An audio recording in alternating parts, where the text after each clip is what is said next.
Kompas Petang, Saudara. Komisi untuk Orang Hilang dan Korban Tindak Kekerasan atau Kontras menilai memasuki 2 tahun pemerintahan Joko Widodo Ma'ruf Amin, kondisi demokrasi semakin memburuk.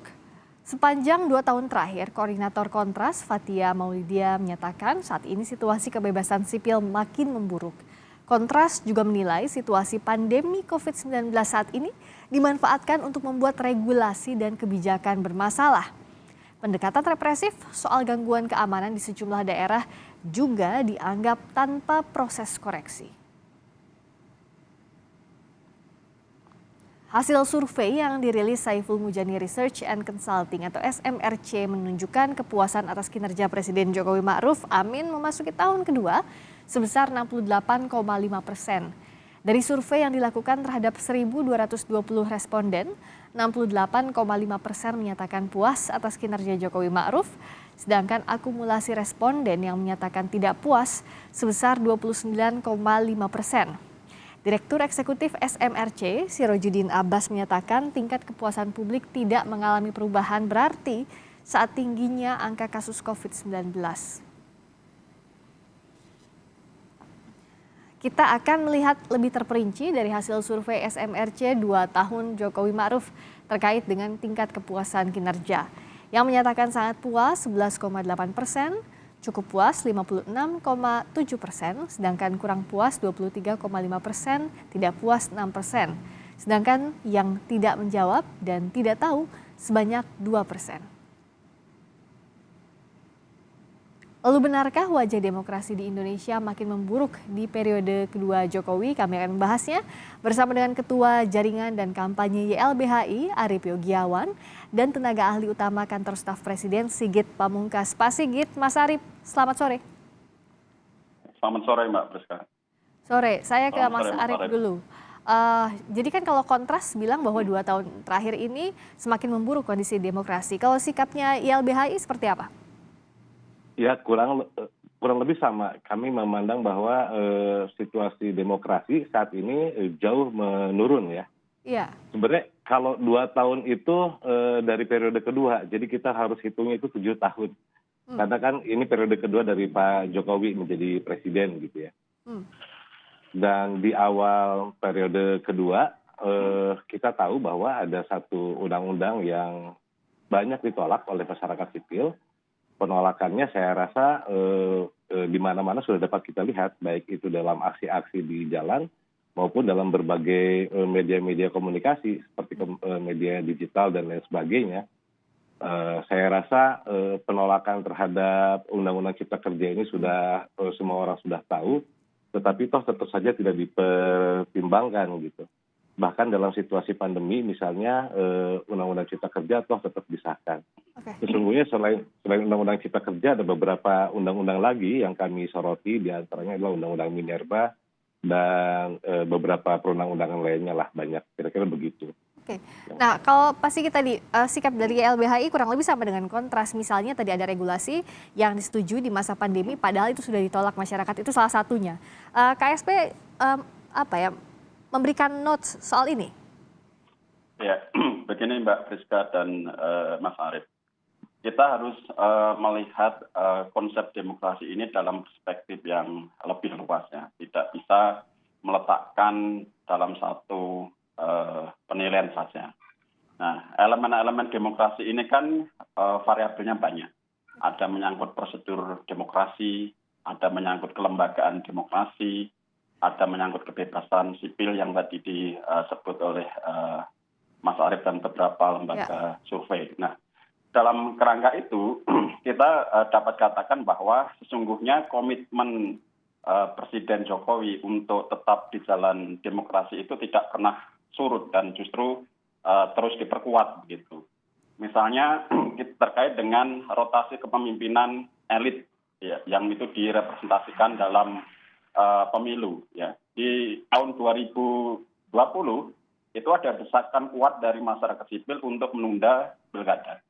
Tetapi Presiden dengan teguh mengatakan bahwa pilkada sebagai instrumen merotasi elit dan rotasi kepemimpinan di daerah itu harus dilaksanakan. Dan itu berjalan dengan baik partisipasinya bahkan disebut-sebut sebagai partisipasi yang tertinggi di dalam penyelenggaraan pilkada serentak. Nah ini kan juga poin. Coba bayangkan kalau seandainya tidak ada pilkada di 2020, maka akan sampai sekarang akan dipimpin di tingkat lokal itu oleh pejabat kepala daerah. Itu satu. Lalu yang kedua, kalau tadi disebut kebebasan sipil turun ya, kalau kita rujuk pada survei yang dibuat oleh Dewan Pers melalui Indeks Kemerdekaan Pers, justru di tahun 2020 ini terjadi peningkatan dari tahun sebelumnya. Di tahun sebelumnya itu 75,27, sekarang indeksnya meningkat menjadi 76,02. Artinya Dewan Pers yang memiliki otoritas kuat untuk mengatakan sejauh mana dia merasa terkekang atau tidak, itu menilai bahwa di zaman Pak Jokowi ini kebebasan pers meningkat. Dan kita bisa merujuk berbagai hal lain lagi yang menunjukkan betapa Presiden sangat demokratis terhadap berbagai kritik ya. Misalnya kita lihat juga pada kasus Pak Suroto dari Kabupaten Blitar yang demonstrasi mengangkat poster ketika Pak Presiden kunjungan ke sana, justru dipanggil ke istana untuk menyampaikan aspirasinya. Saya tanyakan ini Pak Sigit. Presiden terbuka terhadap berbagai hal dan memperkuat demokrasi. Oke, tadi kalau kata Pak Sigit justru terbuka dengan beberapa contoh tadi yang disampaikan Mas Arief. Jadi begini, saya melihat justru ada juga, kalau bicara pilkada dari masa pandemi, saya melihat justru ada semacam diskriminatif juga. Kita tahu bahwa penyelenggaraan pilkada itu juga disyarat dengan kegiatan-kegiatan pengumpulan orang. Catatan dari Bawaslu juga ada beberapa pelanggaran prokes sepanjang itu, tetapi kemudian tidak ada penegakan. Di balik itu kemudian di sebelahnya kemudian oposit dengan itu bahwa beberapa upaya-upaya seperti aksi yang dilakukan oleh mahasiswa ataupun elemen masyarakat sipil justru kemudian dihambat dengan alasan protokol kesehatan, wabah dan lain sebagainya. Itu satu poin tentang diskriminasi di wilayah tadi. Yang kedua, misalnya kami masih melihat bahwa upaya-upaya untuk menghentikan aksi-aksi demonstrasi itu juga masih dengan cara-cara yang represif.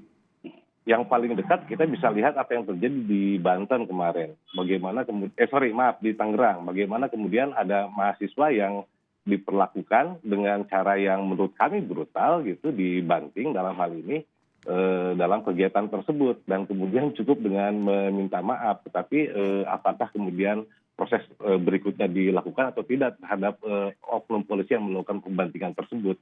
Nah, dan itu hanya satu kasus, tapi juga banyak kasus-kasus lain yang menyangkut hal tersebut. Belum lagi beberapa cerita tentang kriminalisasi yang justru muncul belakangan ini dalam 2 tahun belakangan ini. Oke, tapi kalau yang tadi yang disampaikan oleh Pak Sigit, beberapa contoh yang dianggap keterbukaan ruang untuk publik itu dianggap YLBHI sebagai hal baik juga kah di pemerintahan Pak Jokowi? Jadi Mbak Priska, Mas Arief, terkait dengan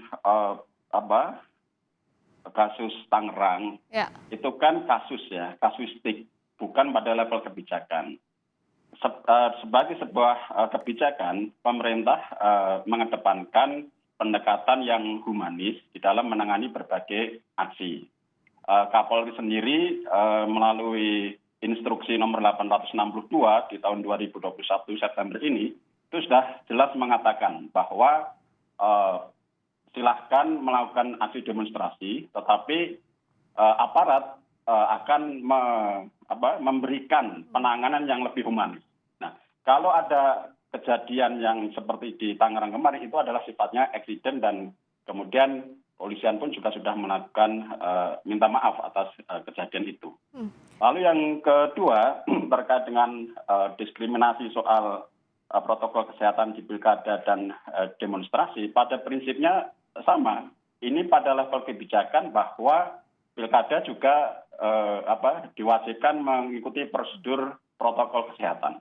Kalau terjadi penyimpangan-penyimpangan itu bukan pada level kebijakan. Jadi harus dibedakan antara level kebijakan dengan level implementasi. Pada level implementasi pasti ada beberapa hal yang tidak tepat. Tetapi itu Oke. bukan pada ranah yang sifatnya prinsipal. Nah, apa iya, Mas Arief, jadi ini beda pandangannya kalau kayak gini, nggak nyambung dong antara yang satu kalau dari pemerintah bilang kebijakannya udah bagus, tapi kalau dari LBHI kasus-kasus di lapangannya nggak gitu kok. Nah, Mas Arief lihatnya gimana? Ini mana sih persepsinya antar pemerintah dan kawan-kawan masyarakat sipil?